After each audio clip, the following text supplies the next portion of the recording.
Bismillahirrahmanirrahim. Alhamdulillahi rabbil alamin. Allahumma salli wa sallim wa barik ala Muhammad wa ala ali Muhammad. Allahumma anfa'na bima 'allamtana wa 'allimna ma yanfa'una wa zidna ilma wa barik lana fi ilmina warzuqna al-ikhlasa fil qawli wal 'amali kamila wa 'ilman nafi'an la yunsa wa tawfiqan daima wa sihhatan wa yaqinan wa afiyah. Amin ya rabbal alamin. Kita lanjutkan pembacaan kitab At-Tajrid As-Sharih karya Al-Imam Az-Zabidi rahimahullahu ta'ala. فبالسند المتصل إلى الإمام المؤلف وكذلك إلى الإمام البخاري رحمه الله تعالى قال كتاب التهجد. Tahajud itu adalah tarkul wujud atau meninggalkan tidur. Maka maksudnya tahajud adalah meninggalkan tidur untuk sholat malam. Maka tidak disebut tahajud kecuali sholatnya setelah tidur. Adapun sholatnya sebelum tidur namanya adalah qiyamul lail atau sholat pada malam hari atau sholatul lail. Maka setiap tahajud adalah qiyamul lail atau sholatul lail, tetapi tidak setiap sholatul lail adalah tahajud.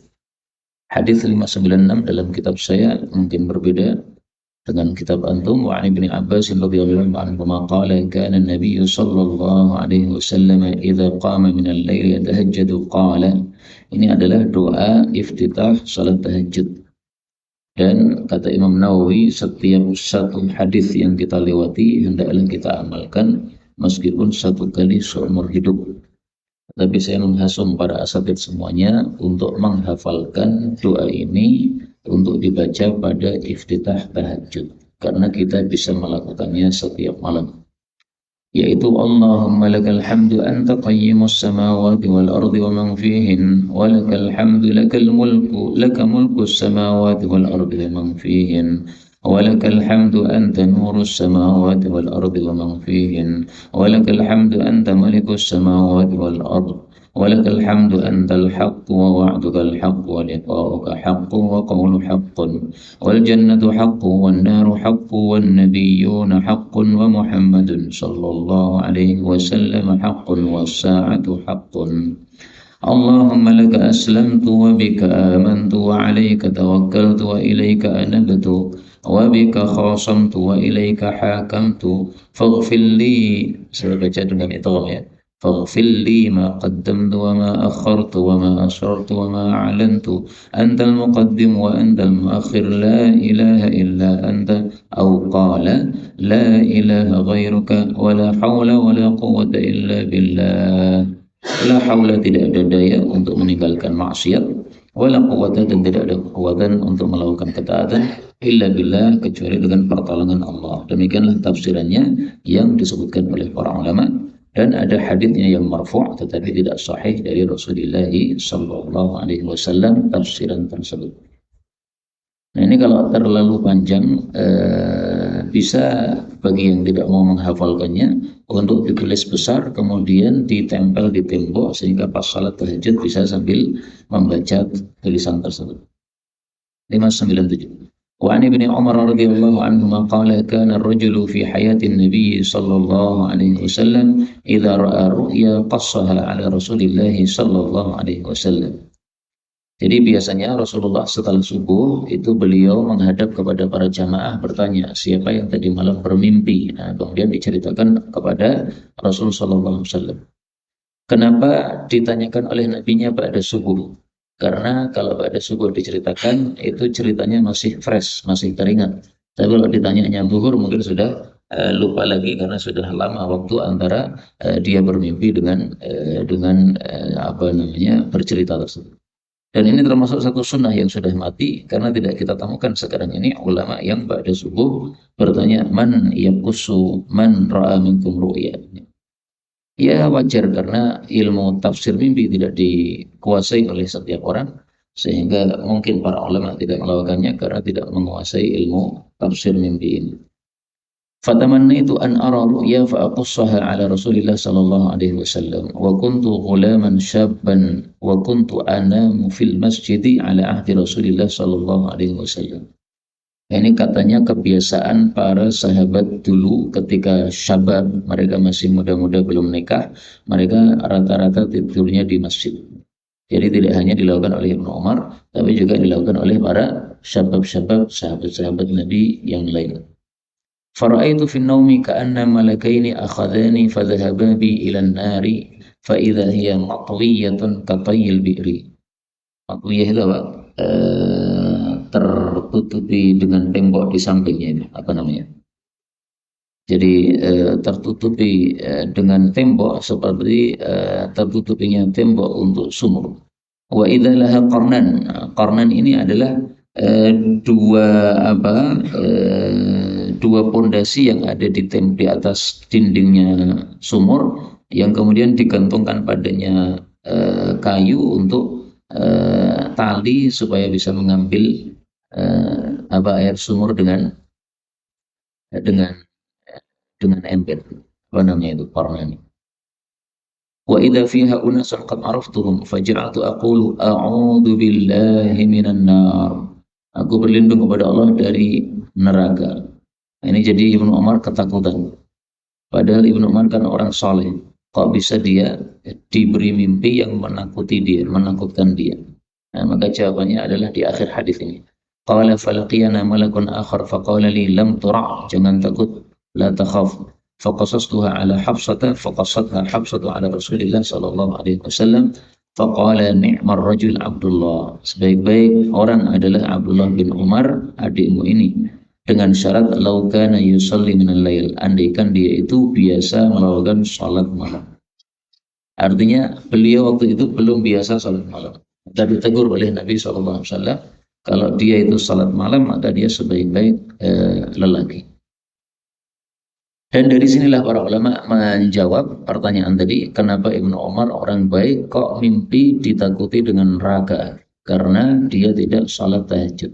Seolah-olah orang yang tidak salat tahajud berhak untuk ditakut-takuti dengan api neraka, na'udzubillahi min syarri dzalik. Tapi kenapa beliau tidak dimasukkan ke dalam api neraka, hanya ditakuti saja? Karena beliau orang baik tadi. Fakana ba'du la yanamu minal laili illa qalila. Ini kebiasaan Abdullah bin Umar, tidurnya hanya sedikit saja. Dalam riwayat yang lain disebutkan Nafi' Maula Ibnu Umar bercerita, Ibnu Umar itu kalau salat tahajud maka dia salat terus, kemudian bertanya kepada saya, apakah sudah masuk waktu sahur? Kalau dijawab belum, maka dia menambah salatnya. Kemudian bertanya lagi, apakah sudah masuk sahur? Belum, maka menambah salatnya terus sampai dijawab sudah masuk waktu sahur. Kalau dijawab sudah masuk waktu sahur, maka beliau duduk istighfar kepada Allah Subhanahu wa taala sampai terbit fajar. Ini kebiasaan beliau yang setelah mendengar hadis ini. Kemudian sabda Nabi ini, ni'mar rajul Abdullah. Ini diriwayatkan dalam lafal yang lain dengan kalimat inna Abdullah rajulun salih law kana yusalli minal lail. Abdullah ini orang yang saleh andaikan dia salat malam. Maka menunjukkan bahwa kalimat yang kedua ini menunjukkan bahwa syarat menjadi orang saleh salah satunya adalah melakukan salat tahajud. Dan ini kita temukan makna ini dalam Al-Quran, yaitu pada surat Ali Imran ayat 113. Allah Subhanahu wa taala mengatakan, yatluna ayatillahi ana al-laili wa hum yasjudun. Kemudian di akhir ayat Allah mengatakan wa ulaika minas shalihin. Mereka termasuk orang-orang saleh. Berarti termasuk orang saleh syaratnya harus yatluna ayatillahi ana al-lail wa hum yasjudun, yaitu salat tahajud. Demikian juga semakna dengan sabda Rasul sallallahu alaihi wasallam yang diriwayatkan oleh Al-Imam At-Tirmidzi, "Alaikum biqiyamil laili fa innahu da'bus shalihin." Selalulah salat malam karena itulah kebiasaan orang-orang saleh. Apa definisi orang saleh? Saya temukan definisi orang saleh di dalam kitab Faidul Qadir. Beliau mengatakan as-salih al-qa'im bi huquqillahi wa huquqil ibadi. Orang saleh adalah orang yang menegakkan atau melaksanakan semua kewajiban-kewajiban kepada Allah dan kewajiban-kewajiban kepada para makhluk. Maka ada dua rukun di sini ya. Pertama, qiyam bi huquqillah, ini rukun pertama. Yang kedua, qiyam bi huquqil makhluk, ini rukun yang kedua. Maka tahajud ini termasuk qiyam bi huquqillah. Kemudian birrul walidain itu termasuk qiyam bi huquqi al-makhluk. 598. Wa an Jundab au Jundub ibni Abdullah radhiyallahu anhu yaqul ishtaka sakit an-nabi sallallahu alaihi wasallam falam yakum, maka beliau tidak bangun, yaitu untuk salat malam, lailatan aw lailatain, selama satu malam atau dua malam.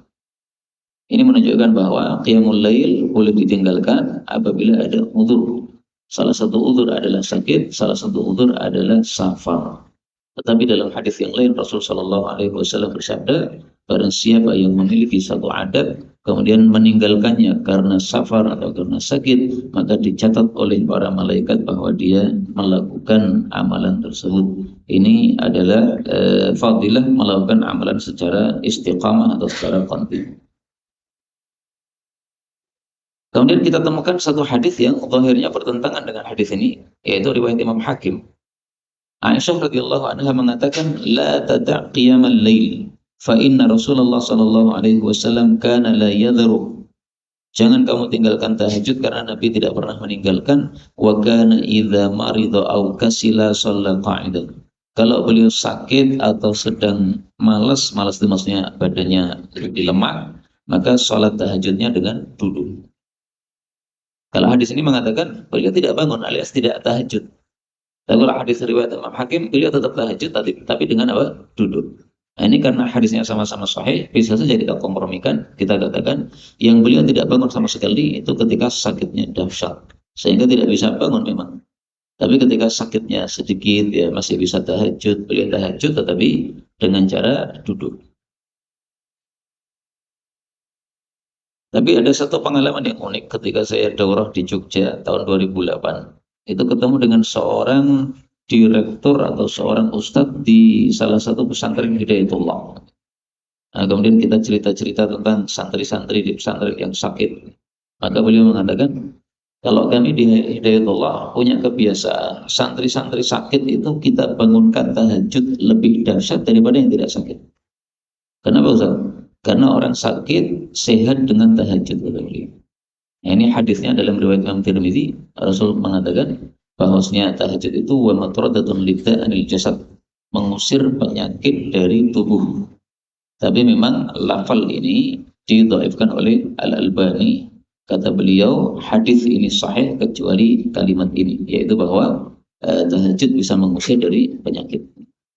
Tapi bisa kita katakan bahwa hadis ini dhaifun mujarrah, dhaif tetapi sesuai dengan tajribah, sehingga nggak ada masalah kita lakukan seperti yang dilakukan oleh beliau tadi. Para santri-santri yang sakit dibangunkan, kemudian tahajudnya sesuai dengan kemampuan, bisa dengan duduk, bisa dengan berbaring. Yang penting tahajudnya tidak ditinggalkan, lebih utama. Kemudian hadis ini ada kaitannya dengan surat Ad-Duha. Dalam surat Ad-Duha Allah mengatakan, ma wadda'aka rabbuka wa ma qala. Allah tidak meninggalkan kamu wahai Nabi Muhammad dan tidak membenci kamu.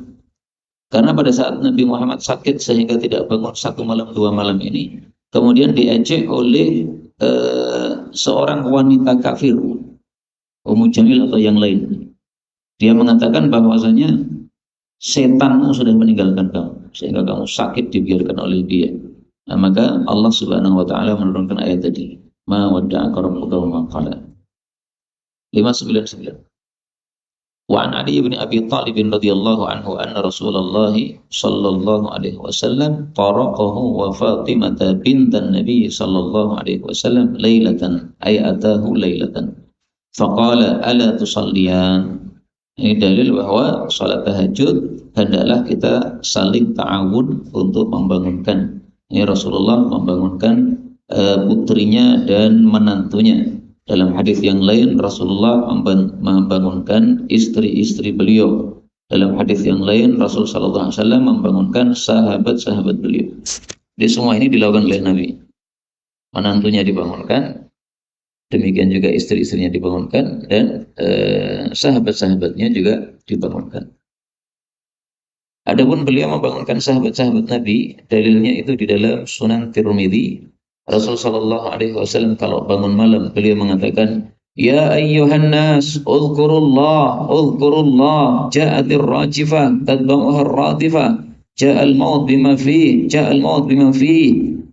Ini kalau hadis kita bacakan setiap jam 3 untuk para santri, lama-lama hafal mereka. Kayak begitu.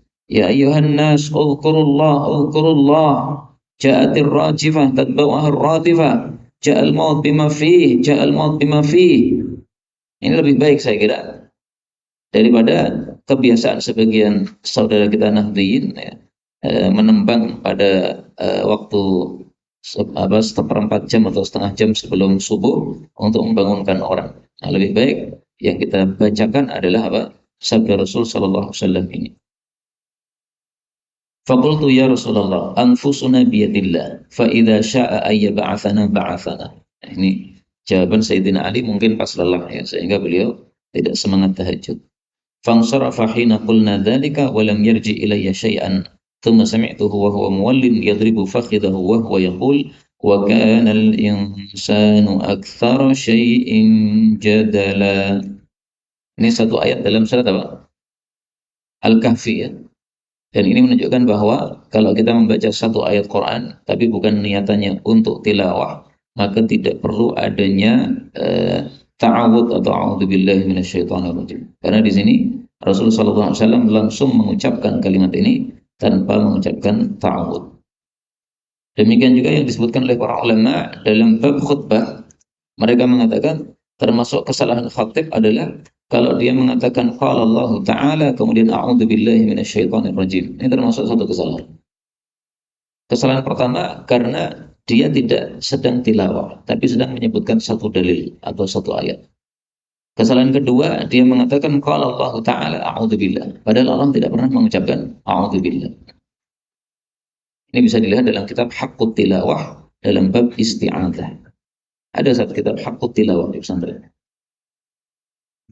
Ada? Enggak ada. Haqqut Tilawah Syekh Hafni, ya, enggak ada ya. Baik, hadis 600. Wa an Aisyah radhiyallahu anha qalat in kana Rasulullah sallallahu alaihi wasallam la yad'al amal wa huwa yuhibbu an ya'mala bih khasyata an ya'mala bihi an-nas fayufradu alaihim wa ma sabbaha Rasulullah sallallahu alaihi wasallam subhadat duha qattu wa inni la usabbihuha. Jadi kadang-kadang Nabi sallallahu alaihi wasallam meninggalkan suatu amal padahal beliau menyukainya, itu karena khawatir kalau orang-orang ikut mengamalkan sehingga diwajibkan oleh Allah Subhanahu wa Ta'ala. Contohnya adalah salat sunnah duha. Beliau kadang-kadang salat duha, kadang-kadang juga tidak. Apa sih kaitannya dengan kitab tahajud? Ada pendapat mengatakan bahwa salat duha itu hanya dilakukan oleh orang-orang yang lepas dari tahajudnya. Artinya kalau kita malamnya tahajud, maka pagi nggak perlu salat duha. Adapun pendapat Aisyah radhiyallahu anha, salat tahajud ya salat duha. Jadi salat duha itu rutinitas harian sebagaimana tahajud adalah rutinitas harian. Ini kaitannya hadis ini kalau dikaitkan dengan kitab tahajud yang sedang kita baca. Kalau tidak salah itu adalah satu riwayat dari Imam Ahmad. Beliau berpendapat yang tidak tahajud maka mengganti dengan duha. Maka kalau sudah tahajud tidak perlu salat duha. Jadi seolah-olah Allah itu ngasih 24 jam kita ini untuk melakukan salat sunnah tahajud itu. Kamu tahajud sebelum subuh. Kalau tidak bisa, maka masih ada lagi waktu setelah subuh untuk mengganti salat tersebut. Dan tafsiran ini sebenarnya sesuai dengan perbuatan Rasul sallallahu alaihi wasallam. Beliau biasanya salat tahajud 11 rakaat. Kalau beliau terlewat karena safar atau karena yang lain, maka beliau menggantinya setelah subuh sebanyak 12 rakaat. 601. Wa 'anil Mughirah bin Syu'bah radhiyallahu anhu qala in kana, sungguh adalah. Kapan in diartikan sungguh? Ketika setelahnya ada kata-kata la, sebagaimana di sini in kana Nabi sallallahu alaihi wasallam la yaqumu liyusalli hatta tarima qadamahu, sampai membengkaklah kedua telapak kaki beliau. Au qala saqahu fayuqalu lahu fayaqul afala akunu 'abdan syakura. Jadi Rasulullah sallallahu alaihi wasallam kalau salat tahajud itu sangat lama berdirinya sehingga kaki-kaki beliau menjadi membengkak, dan ini sesuatu yang belum pernah kita lakukan salat tahajud sampai kakinya bengkak. Paling-paling sampai keju saja. Saya pernah tahajud bersama Ustadz Sufyan Nur di Malang, itu dari jam 12 malam sampai jam 3, 1, 2, 3, berarti 3 jam. Nah, 3 hari pertama itu Masya Allah, lelahnya bukan main. Tapi ternyata setelah dipaksa, hari keempat dan seterusnya sudah mulai ringan. Nah, mungkin bisa dicobakan untuk para santri selama bulan Ramadan, salat tahajud 3 jam. Barangkali. Karena buktinya di sana bisa. Tapi memang ba'da isya itu wajib tidur. Langsung ba'da isya mati lampu semuanya, tidur semua santri, kemudian bangun jam 12. Berarti sudah tidur dari jam berapa ya? Jam 7 ya? 8, 9, 10, 11, 12. Atau dari jam 8, 9, 10, 11, 12. 4 jam. Sudah cukup. Tapi untuk hari biasa tentu saja nggak bisa karena ada rutinitas belajar. Kemudian hadis ini menunjukkan bahwa syukur itu dengan menambah ibadah kepada Allah Subhanahu wa taala. Dan makna ini diambil oleh Asy-Syaikh Al-Utsaimin dengan menggabungkan dua ayat. Dua ayat tersebut adalah Allah Subhanahu wa taala mengatakan, "Kulu minat thayyibati wa'malu shalihan." Surat Al-Baqarah ayat 172. Kulu min thayyibati ma razaqnakum washkuru. Makanlah yang halal, syukurlah. Ini surat Al-Baqarah ayat 172. Kemudian Allah mengatakan pada surat Mu'minun ayat 51, Kulu minat thayyibati wa'malu shalihan. Makanlah yang halal, beramallah yang saleh. Nah, maka ayat ini surat Mu'minun ayat 51 wa'malu shalihan itu menafsirkan surat Al-Baqarah ayat 172 washkuru lillah. Karena perintahnya sama, kulu minat thayyibat. 603. Wa an Aisyah radhiyallahu anha qalat kana ahabbul a'mali atau kana ahabbal amali ila Nabi sallallahu alaihi wasallam ad-daimu. Qila laha mata kana yaqumu qalat kana yaqumu idza sami'a as-sarikh. Nabi bangun malam kalau mendengar ayam berkokok. Itulah makna sarikh. Karena itu ayam memiliki fadilah, yaitu membangunkan orang untuk salat tahajud. Dan para ulama mengatakan ayam berkokok itu adalah nisful lail, di tengah malam, separuh malam. Dan ini sesuai dengan fakta, kalau kita bangun jam 1 itu mendengar ayam berkokok. Tapi bangun jam 2 pun juga mendengar ayam berkokok, bangun jam 3 pun juga mendengar ayam berkokok. Maka seolah-olah Allah itu memang menghasung kita untuk bangun malam kapanpun juga kemampuan kita, yang mampu jam 1 jam 1, yang mampu jam 2 jam 2, yang mampu jam 3 jam 3. Rasul sallallahu alaihi wasallam bersabda, la tasubbutika fa innahu yuqidul salat. Jangan mencela ayam karena dia membangunkan orang untuk salat. Dan ini mencakup salat subuh dan salat tahajud.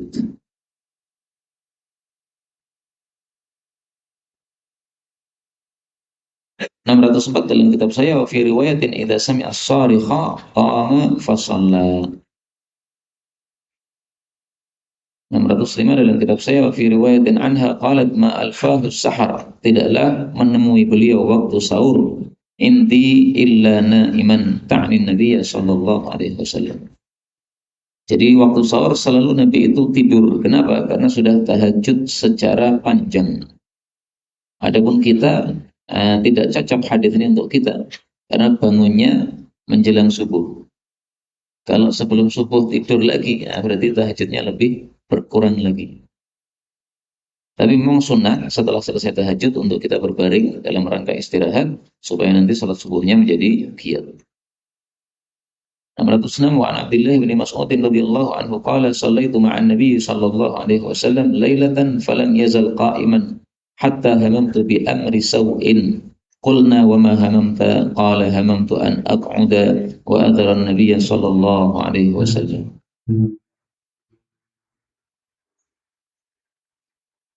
Hadis ini menunjukkan bahwa Nabi Shallallahu Alaihi Wasallam kalau tahajud sangat panjang, sehingga Abdullah bin Mas'ud yang ahli ibadah pun tidak kuat mengikuti Rasulullah Shallallahu Alaihi Wasallam.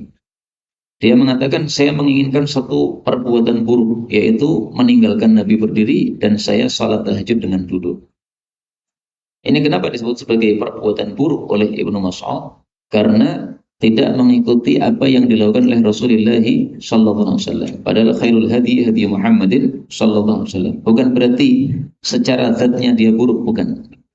Karena dari sisi hukum, seorang imam salatnya dengan berdiri, seorang makmum salatnya dengan duduk, dalam salat sunnah hukumnya adalah mubah, boleh, bukan sesuatu yang jelek, bukan sesuatu yang haram. Maka istilah amri su'in di sini ini karena apa? Beliau Ibnu Mas'ud menginginkan yang derajat yang lebih tinggi. Adapun secara hukum bukan termasuk amrin su'. 607. Wa Ibnu Abbas radhiyallahu anhu qala kanat adalah salatun Nabi sallallahu alaihi wasallam 13 rak'atan ta'ni bil laili. Hadis ini menunjukkan salat tahajud Nabi 13 rakaat. Sementara Aisyah mengatakan Rasulullah salatnya selalu 11 rakaat. Maka bertentangan. Untuk mengkompromikan ada dua jawaban. Jawaban yang pertama, maksudnya 11 rakaat itu adalah adatnya atau kebiasaannya. Adapun 13 rakaat ini kadang-kadang. Kadang-kadang 13, kadang-kadang 11, dan itu lebih banyak, kadang-kadang kurang dari 11. Kompromi yang kedua, maksudnya 13 ini adalah kalau ditambahkan dengan sholat sunnah 2 rakaat sebelum subuh. Jadi tahajud plus apa namanya salat qabliyah subuh, salat sunnah fajar. Atau kita katakan, dan ini semuanya pendapat para ulama ya, bahwasanya 11 rakaat ditambah dengan 2 salat iftitah sebelum tahajud. Maka totalnya menjadi 13. Maka ada dua maslak di sini para ulama untuk mengkompromikan. Maslak pertama mengatakan 13 ini kadang-kadang dan lebih seringnya adalah 11. Masalah kedua dengan menggabungkan salat tarawih, salat tahajud beliau dengan salat yang lain. 608. Wa an Aisyah radhiyallahu anha qalat kana Nabi sallallahu alaihi wasallam yusalli min al-lail 13 rak'atan minhal witru wa rak'atal fajri. Nah, ini dalilnya para ulama yang menggunakan masalah kedua bahwasanya 13 itu kalau digabungkan dengan salat sunnah fajar. Dan saya yakin masing-masing maslak itu memiliki dasar ketika memberikan tafsir untuk hadis-hadis yang bertentangan seperti ini. Dan ini masuk dalam bab ilmu mukhtalifil hadis, yaitu hadis-hadis yang bertentangan secara zahir sehingga harus dikompromikan ketika semuanya sahih. 609. Wa an Anas bin Malik radhiyallahu anhu qala kana Rasulullah sallallahu alaihi wasallam yuftiru min asy-syahri hatta nadhunna alla yasuma minhu wa yasumu hatta nadhunna alla yuftira minhu syai'an wa kana la tasha'u an tarahu min al-laili musalliyan illa ra'aitah wa la na'iman illa ra'aitah. Maksudnya setiap malam itu Nabi pasti ada tidurnya tapi juga ada salatnya. Sehingga sunnah Nabi SAW adalah tidak seluruh malam digunakan untuk tidur, ini namanya tafrid. Tidak pula seluruh malam digunakan untuk tahajud, itu namanya ifrat. Maka ibadah beliau adalah antara tafrid dengan ifrat. Tidak tafrid, tidak ifrat, tetapi wasat. Wa khairul umuri awsatuha, sebaik-baik umur adalah yang sedang-sedang. Maka apa yang diriwayatkan dari Abu Hanifah, bahwasanya Abu Hanifah itu selama 40 tahun wudu salat subuh dengan wudu isya. Maksudnya tidak pernah tidur sama sekali untuk tahajud total. Ini seandainya sahih dari beliau, maka tidak dijadikan sebagai qudwah karena bertentangan dengan sunnah baginda Rasulullah sallallahu alaihi wasallam. Dan kalaupun itu tidak sahih, maka sudah cukup bagi kita untuk menolaknya karena riwayatnya tidak sahih. Mungkin tidak sahih. Karena sangat susah seseorang itu selama 40 tahun tidak tidur belas sama sekali dalam setiap malamnya. Wallahu a'lam bishawab. Adapun kalau sahih, maka uzurnya Abu Hanifah. Abu Hanifah itu pernah suatu hari mendengar orang memuji. Abu Hanifah itu orangnya tidak pernah tidur malam. Nah, mendengar ujian begitu, beliau mengatakan ujian ini harus sesuai fakta. Karena tidak sesuai fakta, maka sejak malam itu kemudian beliau tidak pernah tidur malam sama sekali. Untuk menyesuaikan diri beliau dengan apa? Ujian orang. 610. Wa Nabi Hurairah radhiyallahu anhu anna Rasulullah sallallahu alaihi wasallam qala yaqidu mengikat asyaitanu ala qafiyati pada bagian belakang ra'si ahadikum, berarti di tengkuknya. Qafiyah itu setiap akhir segala sesuatu disebut qafiyah. Maka dalam bab syair ada istilah qafiyah atau qawafi, itu bagian akhir-akhir dari kalimat syair. Idza huwa nama thalatha aqdin yadribu kulla uqdatin 'alaika laylun tawilun farqud. Jadi dia membisikkan pada setiap ikatannya dengan ucapan 'alaika laylun tawilun farqud. Malam masih panjang, tidurlah lagi. Ini namanya taswif atau apa? Membisikkan saufa saufa, nanti saja nanti saja. Dan para ulama mengatakan at-taswifu jundun min junudi iblis. Saya temukan hal itu dalam kitab Hilyatul Awliya wa Tabaqatul Asfiya yang mengatakan adalah Abul Jalad an Abil Jaldi qala wajadtu taswifa jundan min junudi iblis qad ahlaka khalqan min khalqillahi katsiran. Saya dapati taswif atau menunda-nunda itu adalah tentara setan, tentara iblis. Dia telah membinasakan makhluk yang banyak dari makhluk-makhluk Allah Subhanahu wa taala. Maka kata guru kami Ustadz Mukhtar, beliau mengatakan kalau engkau bangun tahajud, maka kalau malas untuk langsung sholat, untuk langsung wudhu, maka minimal duduk. Karena ketika kita duduk ini tasfifnya setan kurang kuat. Tapi kalau kita masih ambil bantal, tasfifnya sangat kuat. Dan ternyata saya praktekkan seperti kata beliau. Kalau kita nunggu ini jam 2 masih lama, tidur lagi aja. Nah itu geblasnya bisa terlalu lama, ya, sampai setengah 4. Tapi kalau kita nunggunya dengan duduk, maka tidur dengan duduk itu tidak akan terlalu apa, lama.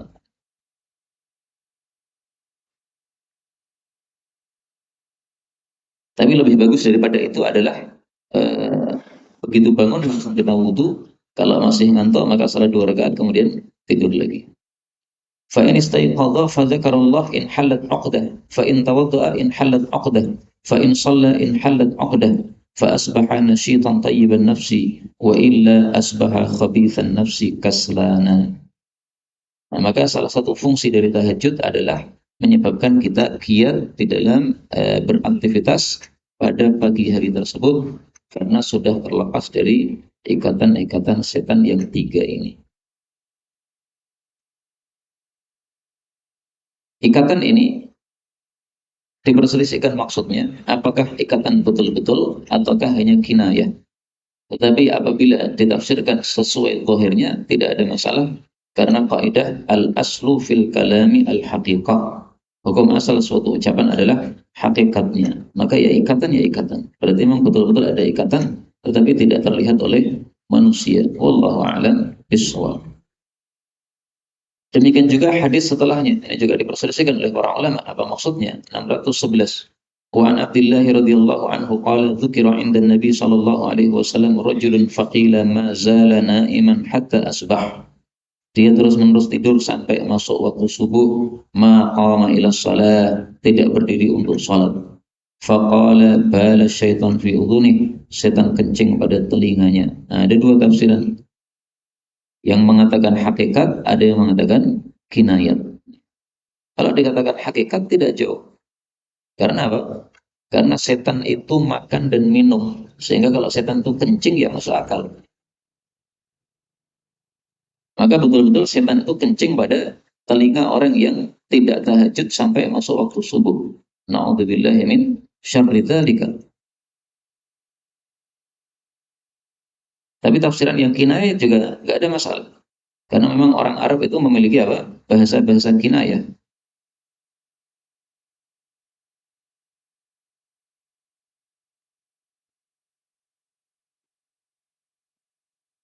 Mereka mengatakan balal insanu fi udhuni. Seseorang kencing pada telinga seseorang. Itu maksudnya dia sudah merendahkan dia. Jadi bukan betul-betul dikencingi betul-betul, tapi maksudnya apa? Dia direndahkan oleh orang tersebut. Nah, maka bahasa kinayah seperti ini memang betul-betul ada dalam bahasa Arab, sehingga kalau ditafsiri kinayah juga tidak ada masalah. Kemudian maqama ila shalah ini juga ada dua tafsiran. Tafsiran yang pertama yakni salat tahajud. Tafsiran yang kedua yakni salat subuh. Maka kalau maksudnya adalah salat subuh, berarti yang tidak tahajud masih aman, tidak dikencingi oleh setan. Adapun orang yang tidak salat subuh seperti para munafikin, maka jelas mereka memang orang-orang yang berhak untuk dikencingi oleh syaitan. Khawatir kita bahwasanya salat yang dimaksud Nabi adalah salat tahajud, maka marilah kita tahajud setiap malam. Kalaupun lelah sehingga dikhawatirkan tidak bangun, tahajudlah sebelum tidur. 612 wa Nabi Hurairah radhiyallahu anhu anna Rasulullah sallallahu alaihi wasallam qala yanzilu rabbuna tabaraka wa ta'ala kulla lailatin ila sama'id dunya hina yabqa thuluthul lailil akhir yaqulu man yad'uni fa astajiba la man yas'aluni fa'utiya man yastaghfiruni fa'aghfir lah. Allah turun setiap malam ke langit dunia juga ada dua tafsiran. Tafsiran para salaf itulah yang paling berhak untuk kita pakai, yaitu Allah turun, dia turun. Tetapi laisa kamitslihi syai', Allah tidak seperti apapun juga, sehingga tidak perlu kita menjawab pertanyaan orang yang mengatakan kalau Allah turun berarti singgasananya kosong. Enggak perlu begitu. Karena turunnya Allah tidak sama dengan turunnya makhluk. Kalau kita turun dari kursi, kursinya kosong. Tapi Allah laisa kamitslihi syai'. Sehingga maksudnya di sini yang zilun nuzulan yaliqu bijalalih. Allah turun dengan turun yang pantas untuk keagungan Allah Subhanahu wa taala. Dan tidak perlu ada pertanyaan-pertanyaan yang ngawur seperti itu tadi. Adapun menafsirkan ini dengan takwil, yaitu yang zilu rahmatuhu, tanzilu rahmatuhu, yang turun itu adalah rahmatnya Allah. Nah, maka ini tidak cocok dengan kalimat setelahnya. Karena kalimat setelahnya mengatakan yaqulu may yad'uni. Apakah kita tafsiri rahmat Allah berteriak-teriak, siapa yang berdoa kepada saya akan saya kabulkan? Nah, enggak cocok dengan kalimat berikutnya. Dan itu bukan maslak para ulama salaf, yaitu mentakwil sifat-sifat Allah Subhanahu wa taala. Tapi hendaklah kita numirruha kama ja'at, kita ucapkan sebagaimana lafalnya. Lafalnya mengatakan turun, ya kita katakan turun, tetapi laisa kamitslihi syai'.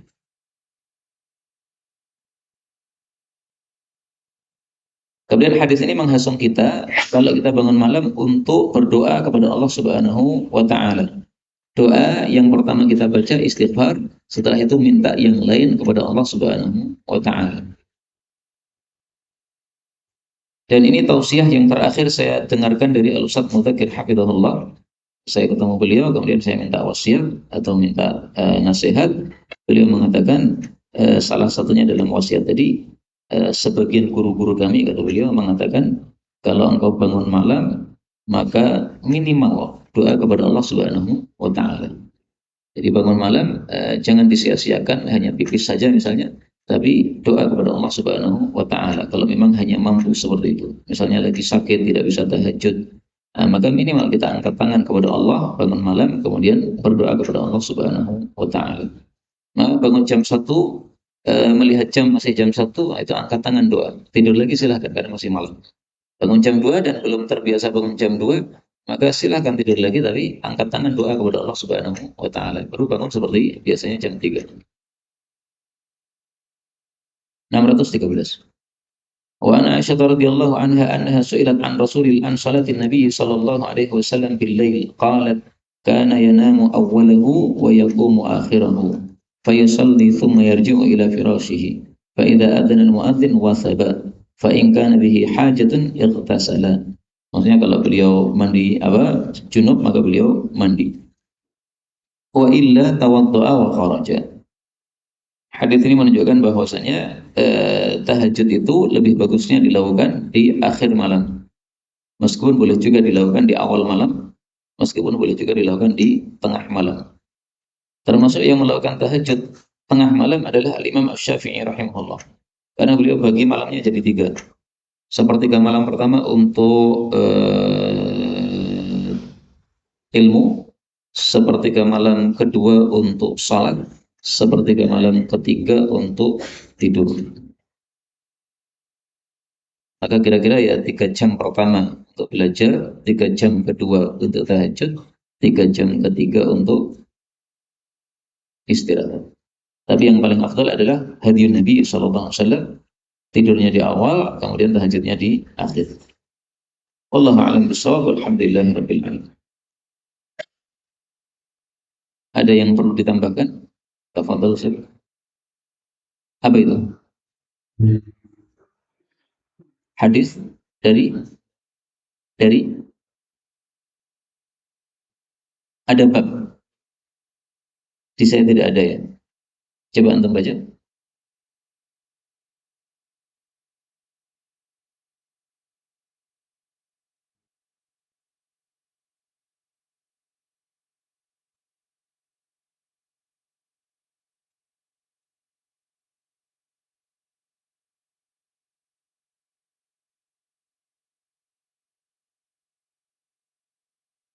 Cuma satu hadis yang kelewat. Nah, berarti di kitab saya tidak ada, berbeda naskah mungkin. Insya Allah nanti saya tambahkan di naskah saya ini. Sebelum hadisnya, Aisyah.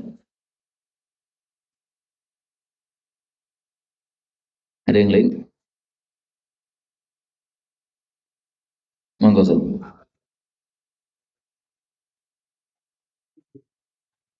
Tarima itu kan membengkak, membesar. Jadi ampuh karena saking lamanya berdiri. Bukan sakit. Ya terasa sakit mesti ini.